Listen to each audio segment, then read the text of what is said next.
तो वित्त मंत्री निर्मला सीतारमण आज पेश करेंगी बजट। केंद्रीय बजट से छत्तीसगढ़ को काफी उम्मीदें हैं। इंफ्रास्ट्रक्चर से जुड़ी हो सकती हैं कई घोषणाएं जो आज घोषणाएं कर सकती हैं वित्त मंत्री। रेल और भारतमाला जैसे प्रोजेक्ट को भी रफ्तार मिल सकती है, ये उम्मीदें जताई जा रही हैं। तो देखिए आज बजट पेश होगा देश का, और ऐसे में 11 बजे का ये समय जब वित्त मंत्री सौगातों का पिटारा खोलेंगी, बताएंगी कि सरकार इस साल क्या कुछ करने वाली है, किस तरह की सौगात मिलने वाली है, किस तरह से योजनाओं को रफ्तार मिलेगी। तो आज वित्त मंत्री निर्मला सीतारमण पेश करेंगी बजट, लेकिन खास बात यह है कि इस बजट में छत्तीसगढ़ के लिए क्या है, छत्तीसगढ़ के लिए सरकार किस तरह से विचार कर रही है, छत्तीसगढ़ के विकास को लेकर आज इस बजट में क्या होगा ये पता चलेगा केंद्रीय बजट से। लेकिन छत्तीसगढ़ को बेहद ही उम्मीदें हैं, इंफ्रास्ट्रक्चर से जुड़ी हो सकती हैं इसमें कई बड़ी घोषणाएं, जिसका ऐलान आज वित्त मंत्री अपने इस बजट में कर सकती हैं। तो सौगातों का पिटारा खुलेगा आज और पता चलेगा छत्तीसगढ़ के लिए इस साल सरकार की ओर से क्या योजना है।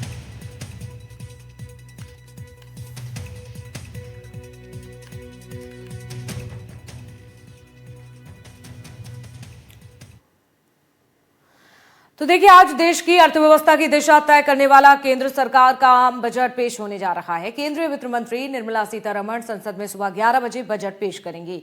ये उनका लगातार 9वां बजट होगा, जिसे लेकर देश के हर वर्ग की निगाहें टिकी हुई हैं। बालोद जिले समेत पूरे देश में हर वर्ग इस बजट से बड़ी उम्मीदें लगाए बैठा है।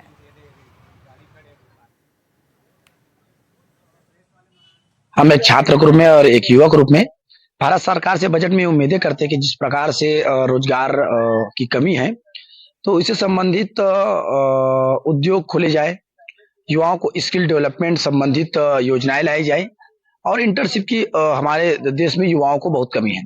इंटर्नशिप अगर सरकार किसी भी क्षेत्र में युवाओं को स्किल डेवलपमेंट करके कराती है तो एक बहुत बड़ी क्रांति मानी जाएगी, क्योंकि कई जगह देखते हैं युवाओं के लिए नई नई योजनाएं जो आती है उसमें स्किल का बहुत बड़ा योगदान रहता है। जैसे विदेशों में हम देखते हैं कि सरकार युवाओं को स्किल डेवलपमेंट में ध्यान देती है। जो बजट है, अभी जो स्थिति चल रही है देश की, वो हर आइटमों का प्राइस बढ़ते जा रहे हैं, चाहे एफएमसीजी हो, चाहे इलेक्ट्रॉनिक गुड्स हो। तो अभी गवर्नमेंट को कुछ ऐसा करना चाहिए जितना हो सके टैक्स का भार आम नागरिक पर कम होना चाहिए। अब इलेक्ट्रॉनिक में चले जाओ आप, जो 10,000 की चीज थी 15,000 हो गई है। एफएमसीजी में रेट तो कम किए हैं पर मार्केट में रेट कुछ कम हुए नहीं है।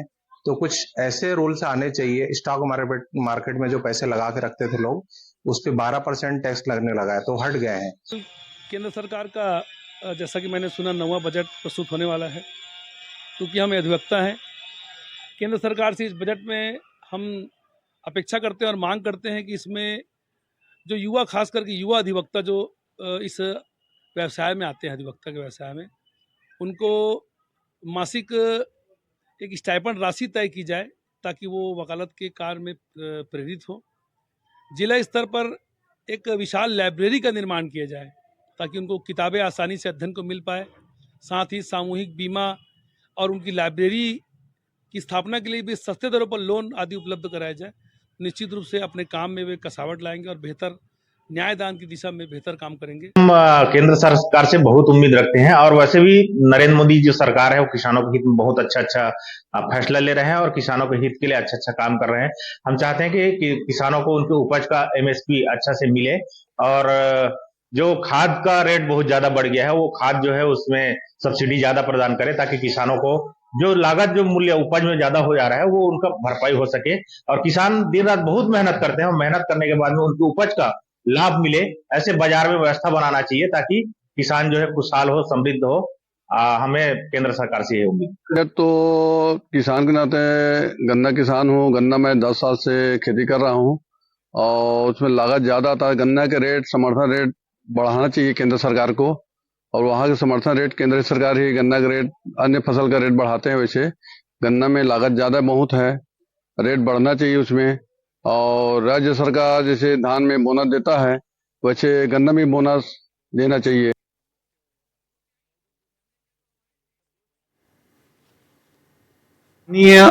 वित्त मंत्री को हमारा नमस्कार। आम जनता की ओर से हमारी मंशा ये है कि जो लिखा पढ़ी की जो टेंशन है वो व्यापारियों के लिए कम हो, और कर प्रणाली ऐसी हो कि वो आम जनता के लिए हितकर हो। उनको बोझ न लगे, वो खुशी से कर देने की इच्छा करें। ऐसा कुछ टैक्सेशन की व्यवस्था अगर बनाते हैं तो शासन के लिए भी अच्छा होगा, आम जनता के लिए भी अच्छा होगा, देश की जनता सुखी रहेगी। बजट पेश होने वाला है उसमें शिक्षा के बजट जो है वो बढ़ना चाहिए और जितने भी वैकेंसियां जो पूर्ववर्ती जो आना था, जो भर्तियां नहीं हो पाई है, उस भर्तियों को पूर्णतः कंप्लीट करना चाहिए। यही मुझे इस बजट से अपेक्षा रहेगी।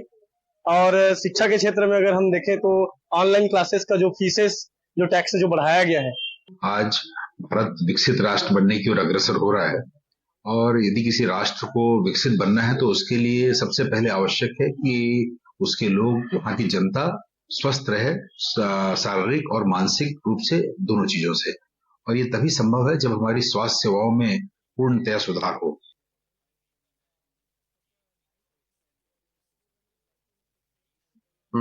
जैसा कि आप सभी जानते हैं, कल बजट प्रस्तुत होने वाला है और मैं जो चूंकि चिकित्सक हूं और स्वास्थ्य संबंध में जो मेरी उम्मीद है कि महंगाई कम हो और दवाइयों का और आने वाले जितने भी चिकित्सीय उपकरण हैं उनके जो आयात निर्यात जो शुल्क लगते हैं वो उसमें काफी हद तक कमी आनी चाहिए। तो देखिए, आज वित्त मंत्री देश का बजट पेश करने जा रही हैं। ऐसे में लोगों को 2026 के बजट से काफी उम्मीदें हैं।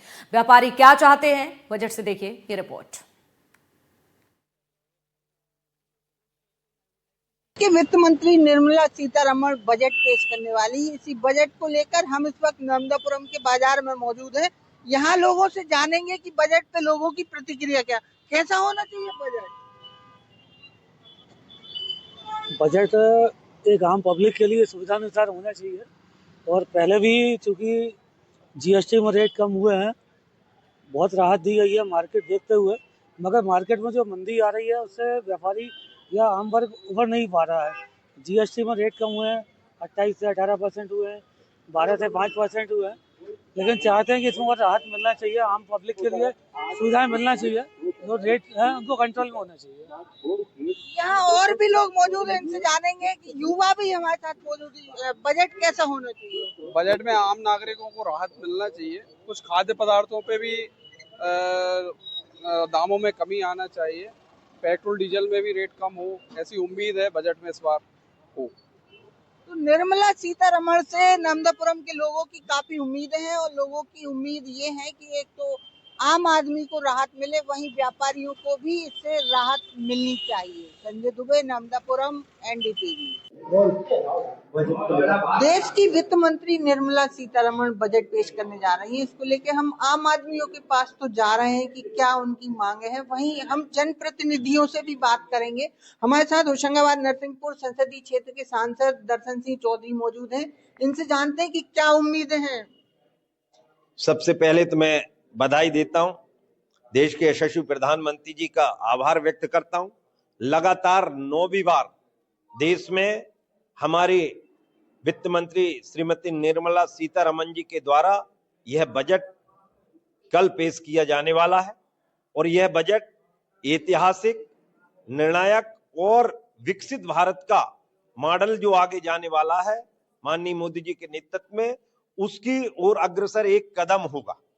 इसको मैं इस रूप में देख रहा हूं कि युवाओं के मामले में चाहे रोजगार के अवसर हो, आगे उनको चाहे skill India, stand up India, startup India, इनको लेकर हो, एमएसएमई को लेकर हो, चाहे किसानों के मामले में अभी सम्मान निधि से लेकर जो उनको खाद बीज की सुविधाएं देने से लेकर नीचे तक उनको रियायत देने की बात हो, उनका इंफ्रास्ट्रक्चर मजबूत करने की बात हो, महिलाओं में साहस और संबल पैदा करने की बात हो, तो विभिन्न चाहे राज्यों की योजना लाडली बहना जैसी आई है और ऊपर स्तर तक जो हमारी नारी शक्ति वंदन अधिनियम लाकर उनके क्षेत्र में काम करने की बात हो, और चाहे गरीब कल्याण की योजनाएं 80 करोड़ लोगों को मुफ्त में जो न केवल अनाज देने का काम बल्कि उनका जीवन स्तर उठे, और 25 करोड़ से ऊपर, ऐसा पहली बार हुआ है 25 करोड़ से ऊपर गरीबों को गरीबी रेखा से बाहर निकाला गया है। अब परसेंटेज 4.86 आ गया है। जब पूरे विश्व में अर्थव्यवस्थाएं लड़खड़ा रही हैं, उस समय भारत की जीडीपी लगातार 7% बढ़ते हुए और देश अब हमारा विकसित की ओर बढ़ गया। दुबे, नामदापुरम, NDTV।